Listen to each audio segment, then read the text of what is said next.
Hello, semester 8 students, Faculty of Languages, English Department, Benghazi University. This is the continuation of our previous lecture, and we started talking about the translation, the theory of theories of translation and practice. As I said before, the main aim of this course is to introduce the theoretical part, and we try to put the theory into practice. In the previous lecture, we have an introduction about translation in general and about the topic that we are going to deal with. As I said before, we have three main topics. We tackle these three. The first one is text typology. The second, register or discourse parameters. And the final one, the text linguistic model, or 7 standards of textuality.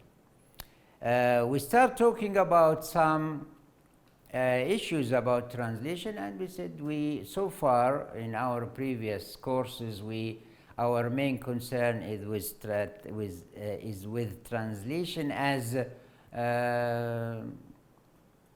language, and we concentrate on the micro level, the meaning, the structure.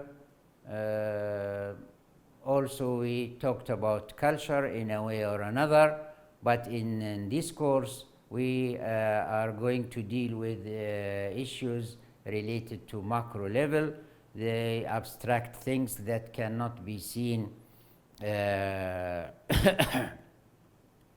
concretely. Only translators or professional ones can deal with these issues, the text type and the discourse parameters or interpersonal communications. We have talked about 2 attempts to define what is a text, or what type of a text we are dealing with, or text typological model.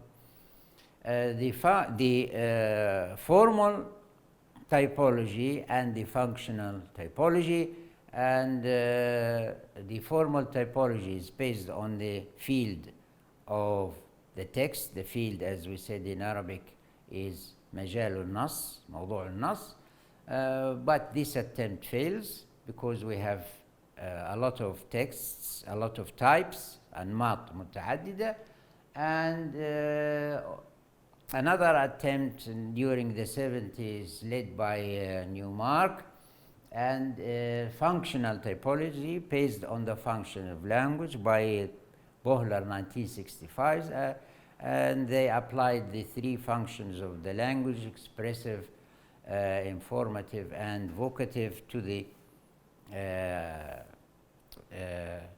to translation, and they considered the type of text, which is good. So far we have 3 types, the expressive, the informative and the vocative, but unfortunately there are a lot of overlapping between these types, and they failed as well.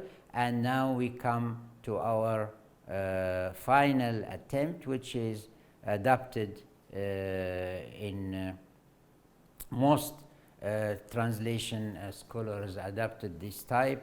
Why? Because it is a concrete one, and it is simple and easy one. The rhetorical typology. Typologists Halliday and Hassan 1976, Hatem and Mason 1990. Actually, this typology led by Halliday, and in 1990, as I said before, in their book Discourse and the Translator, Basil Hatem and Ian Mason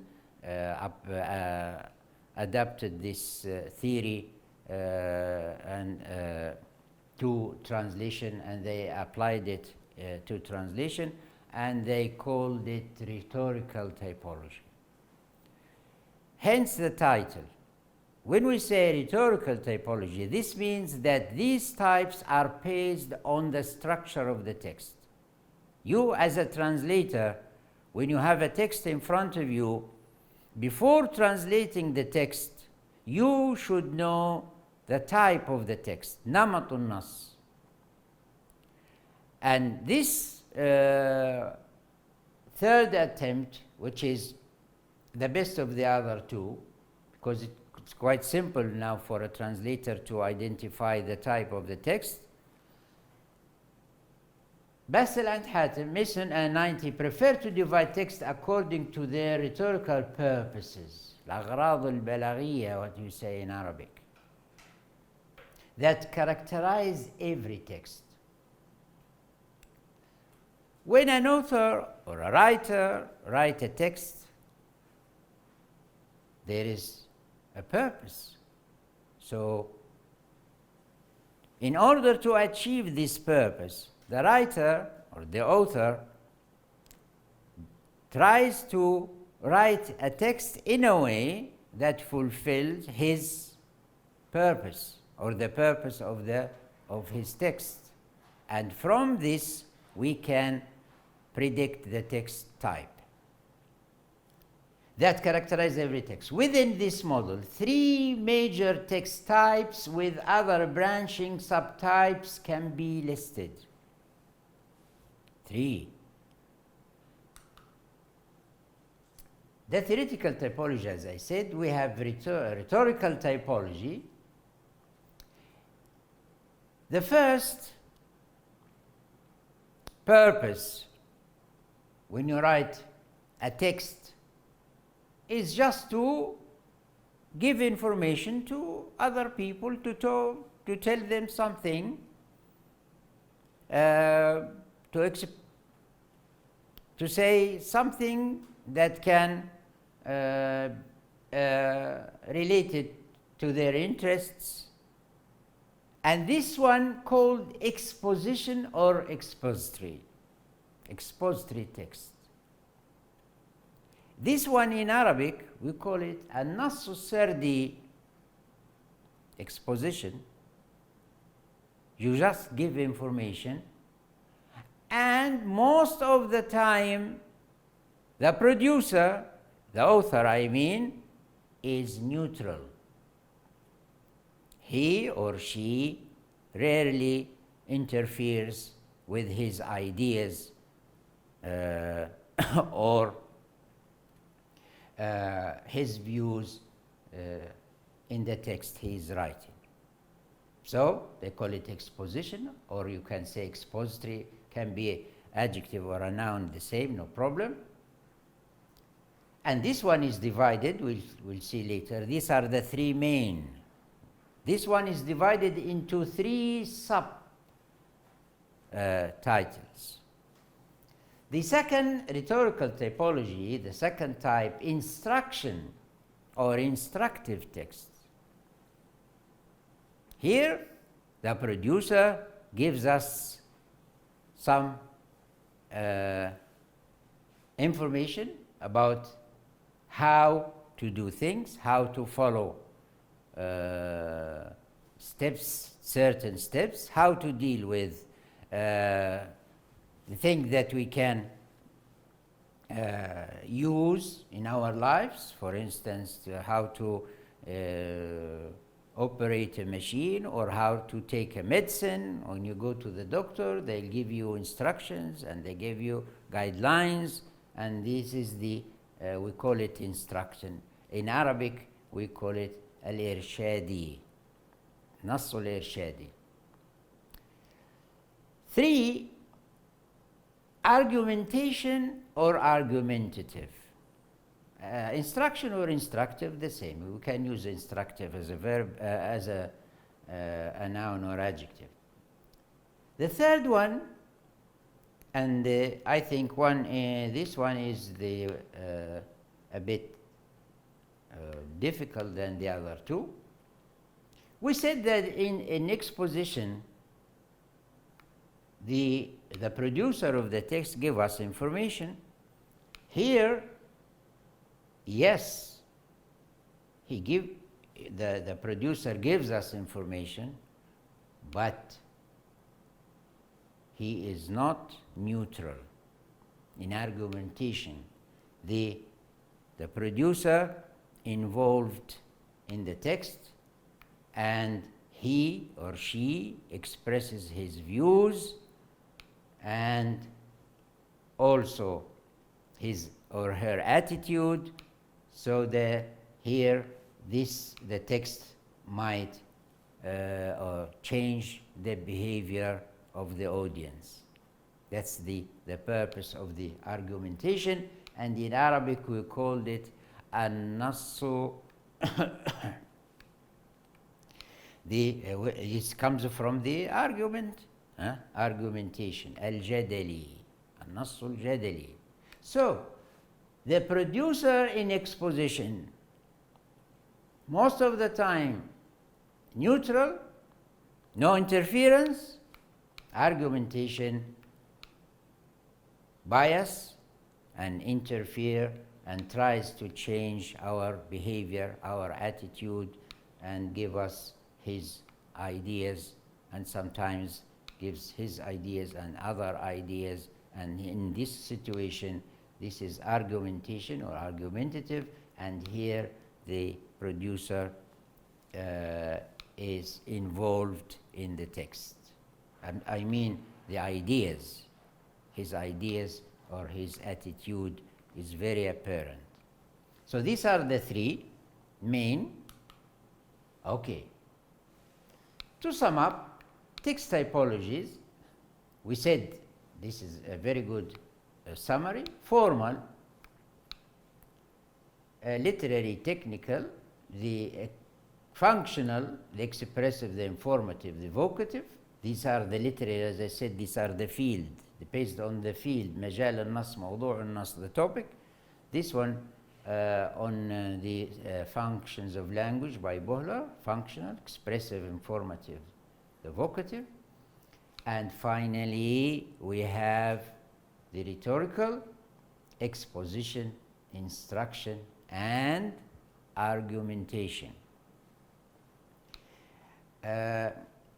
In our studies, we are adapting this, the third rhetorical typology, because of these attempts, as I said before, failed to give us a clear guideline about text typology.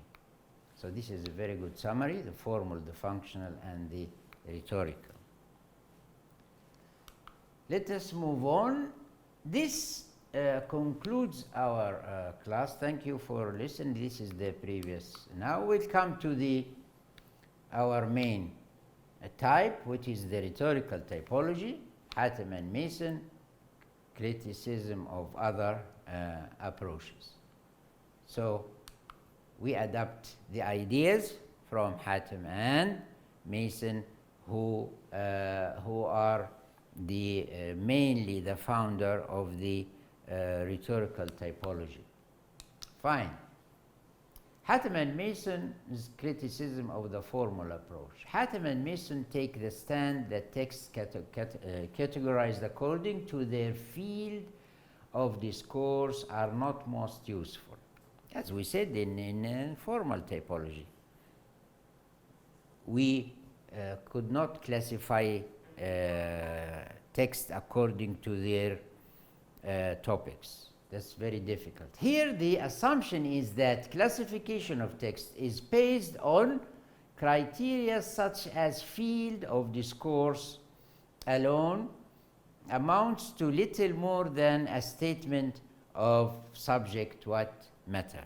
We are not dealing with subject. When we say type, we are not dealing with the subject matter, with the topic I mean, but we deal with the shape of the text, the type of the text.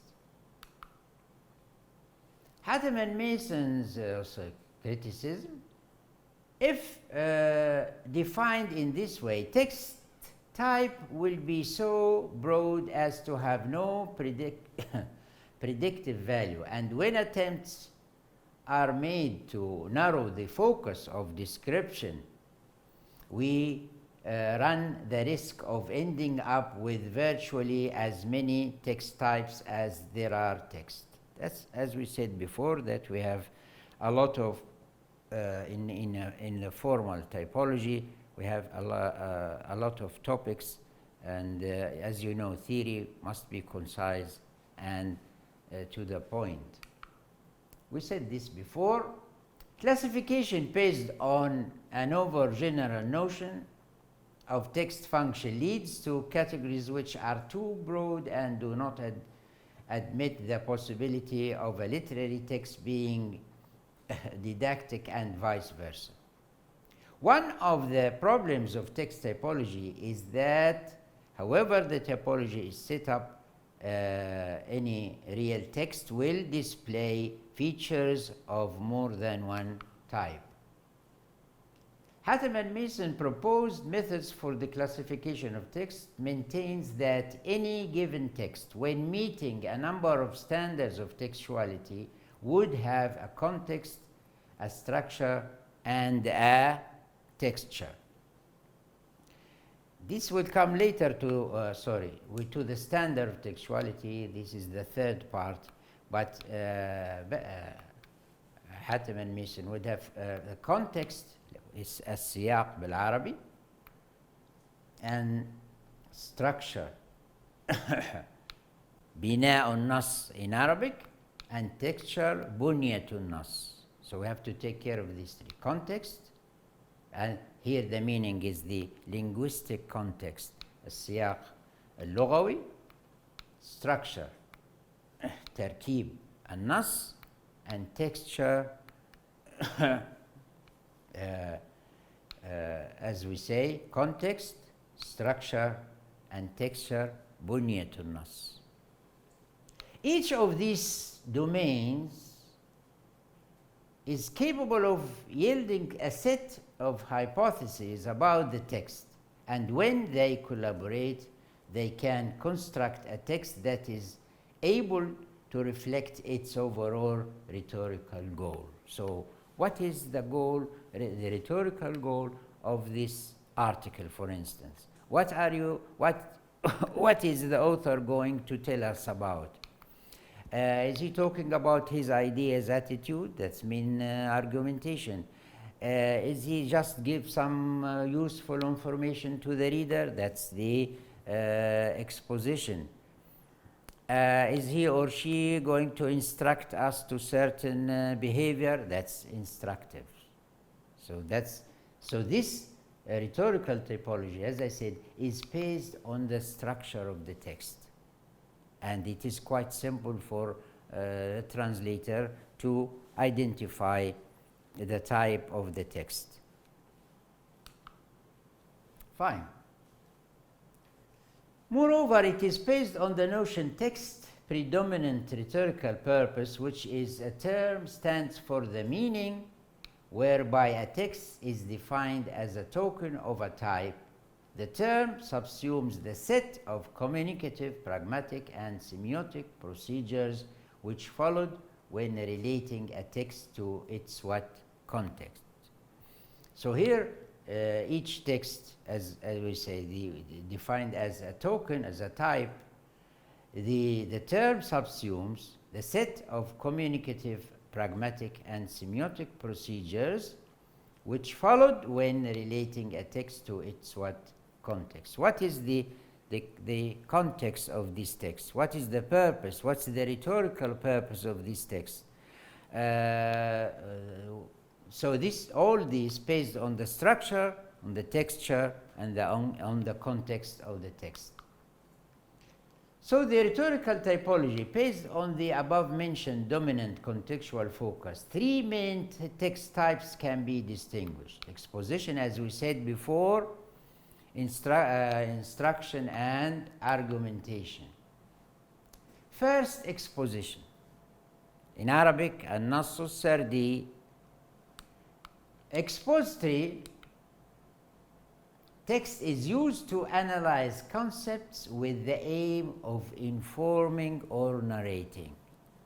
This is the rhetorical purpose of this type.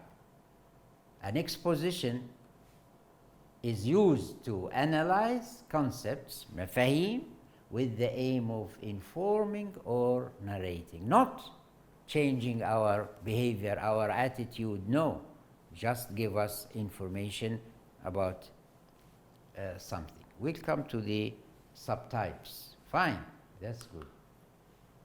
Exposition or expository. In this text category, the textual focus is either on the decomposition, means analysis, into constituent elements of given concepts or their composition, synthesis from constituent elements.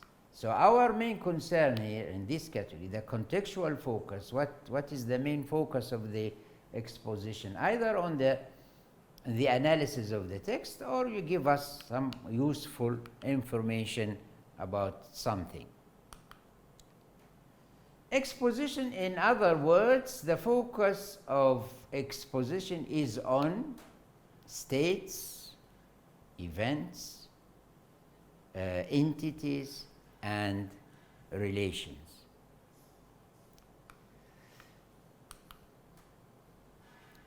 Okay, this is the expository text. Expository text, either subtypes: descriptive text, narrative text, conceptual text.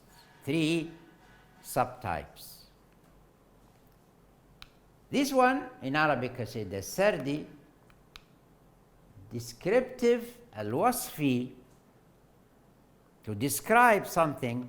The author going to describe a portrait by the Mona Lisa, or a city, or talking about a landscape, or. And here the main concern here of descriptive is the main concern is about the places.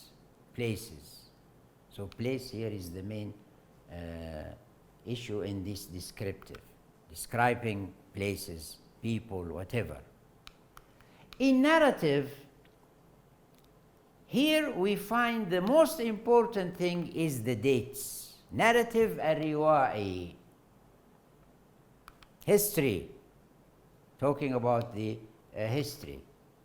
In 1911, so in 1920, in 2007, what happened? This is so here, descriptive, places, narrative, dates. Conceptual text, this is about the concepts, مفاهيم.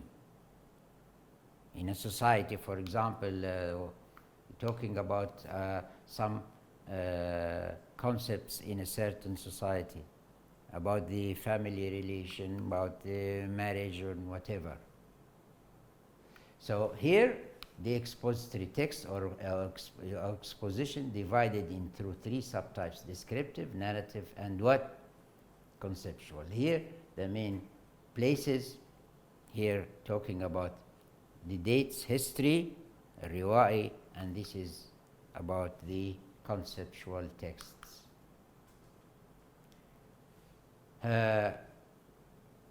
Description or descriptive texts. This is the, I think, quite simple and understandable. Handles objects or situation, i.e. it focuses on, as I said, space or places. Fine? Narrative texts arrange actions and events in a particular order, focus on time, as I said, dates. Conceptual texts, in terms analysis or synthesis, i.e. to analyze concepts with the aim of informing or narrating.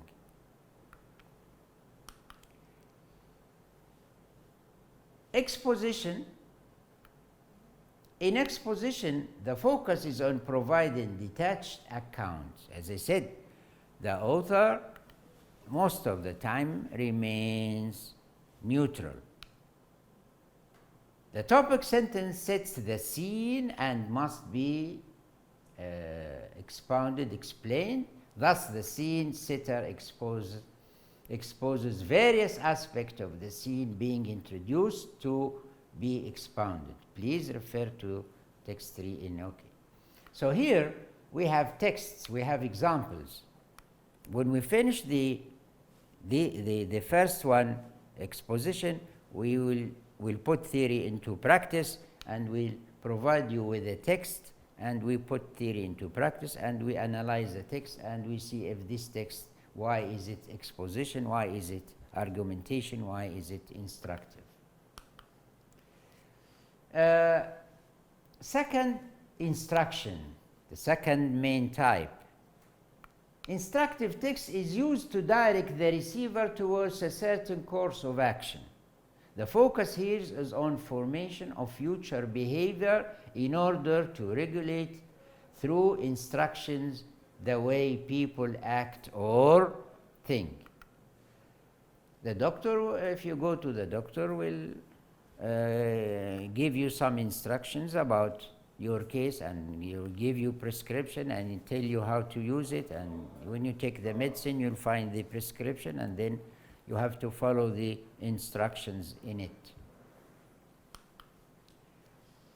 Instructive or instruction. Generally speaking, the focus in this text, this text type, is directed towards swaying opinions or behavior and to provoking action or reaction. Okay? We have in your handouts, you will have text number 4 at the end of your handouts, and that text is instruction, and we will see why it is instruction. So it is about future behavior, and it's about give us some instructions or guidelines in many ways of life. Instruction, we have two subtypes. In exposition 3, as we said, descriptive, narrative, and conceptual. But here we have 2. Instruction with option and instructions without option. Instruction with option, advertising, consumer advice. Give us, if you look at the ads on, you watch TV and you look the ads on TV, you are not obliged to follow them. Or you can, if you want to buy the product or you don't want to buy the products, it's up to you. But with option, without option, so this is compulsory. If there are treaties between countries, they have to abide by these treaties and and everything in them. And contracts between people, you have to, this is compulsory, you need to fulfill the contracts and so on. So we have the instruction with the option, it's up to you, but here, no, it is compulsory and you have to abide by the contracts or treaties according to the law.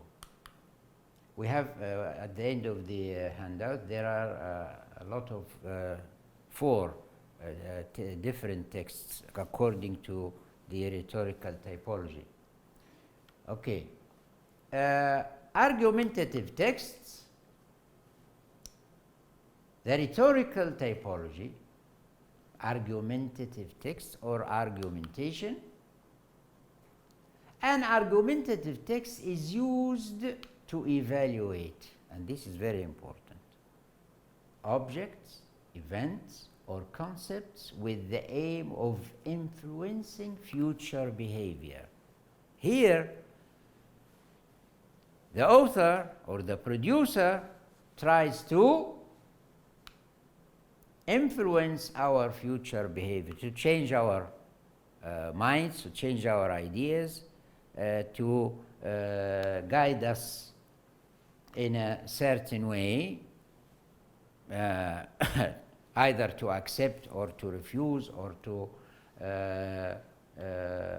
deal with the concepts in the argumentation. And here the author is, as I said before, tries to interfere, and his ideas are there in the text. Argumentative text type. We have two. Argumentative text type, two subtypes: counter-argumentative text and through-argumentative text. What does this mean? In counter-argumentative text, this is most this style related to English, and Basil Hatem said that through argumentation, this is a style used in Arabic argumentative text, but we need to do further research about this. Anyway, counter-argumentation, as you know, when you write any article or a book, or let us say article, the first thing you should write is your topic sentence, your topic or your thesis sentence. After this, you are going to support your idea or to not supporting the idea which you have stated in your thesis sentence. Either you support it or you just give some reasons that this idea not accepted, or you are going to argue about it. So in this you have the counter claim. You have your thesis, and then you are not going to support it. See, this is called counter argumentative texts. Through argumentative, you write your topic sentence or your thesis sentence, and then you support it. That's what we call supporting sentences. You support your claim. In this one, you write your claim, but you do not support it, and your claim is against your thesis. And this is a style of how to write articles. We have examples, by the way, about this, and you will practice as I said, you put theory into practice later on. So we have here counter and through. Counter-argumentative text involves rebuttal of a cited thesis followed by a substantiation and conclusion. So this is the counter. You have the topic, but you write your supporting sentences becomes a rebuttal of cited thesis followed by what? Substantiation, ta'ziz, and conclusion, khatima. So have three important things. The first one, rebuttal of cited thesis against your topic. You are not supporting the topic, but you are arguing against it. And then you should support the idea. Why? Substantiation. And then you have your conclusion. So here we have three steps. But this is in counter. But in the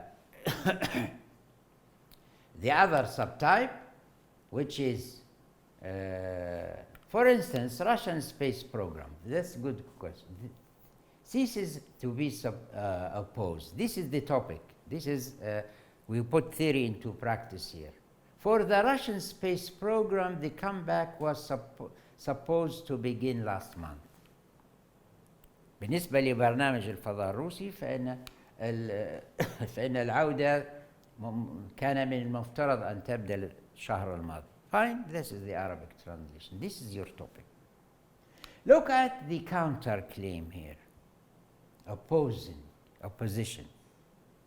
Ever since the fall of communism, the agency that gave the world Sputnik, Gagarin, and the space station Mir appeared to have fallen to this. So this is one of the, there are other sentences. This one, it's not a supporting sentence. This is a counter claim. This is the claim. The Russians supposed to start their program after the disintegration of Soviet Union, but ever since the fall of communism, سقوط الشيوعية, the agency, الوكالة that gave the وأعطت العالم سبوتنيك, سفينة الفضاء جاجارين أول رائد فضاء في العالم, and the space station والمحطة الفضائية مير appear to have fallen too. So this is counter claim, not supporting your thesis.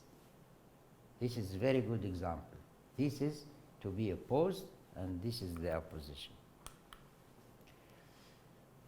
Still with the Russian space program. Substantiation. Russia has been funneling all its space resources into the launch of its Mars 1996 probe.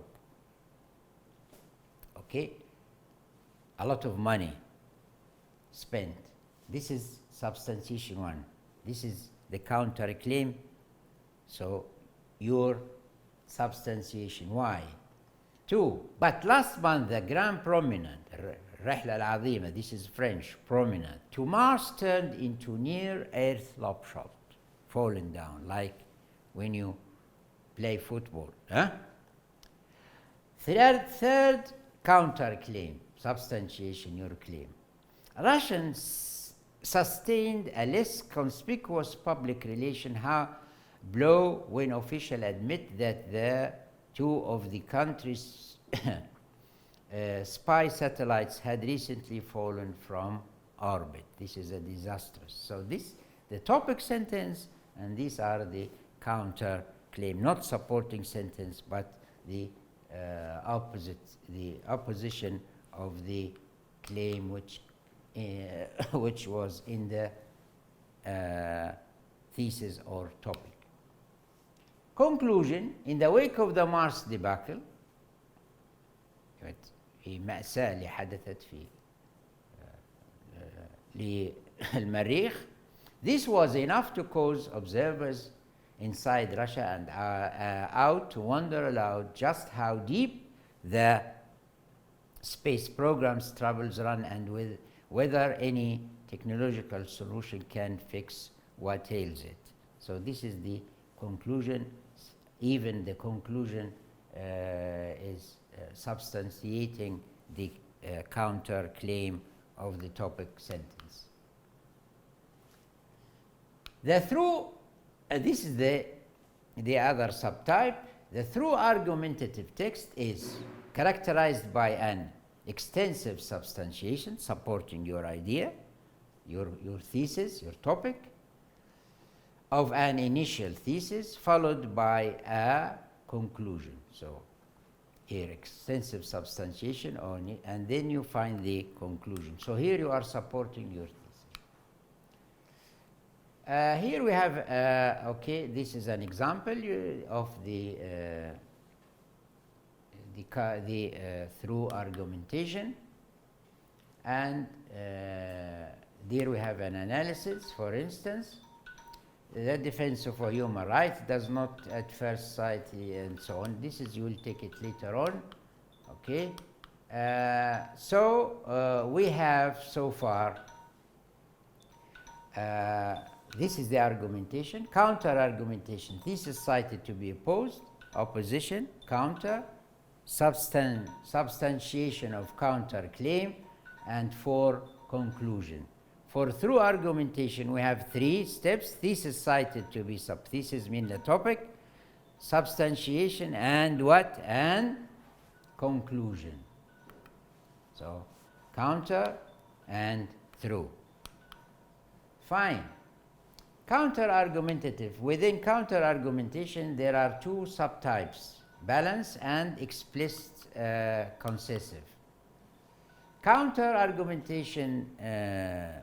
Okay, text, counter argumentation text, balance, explicit, while use, of course, when we say explicit, we are using a lot of cohesive devices or conjunctions. This is for argumentative text. Explicit, conversely, or however, implicit, we use clauses, and so on. Argumentative verse exposition, argumentation, tone setter, thesis, substantiation, exposition, scene setter, aspects of the scene expounded. Here we have to substantiate, but here we have the scene expounded. Okay, I'd like to stop here for this lecture and see you next time. Thank you.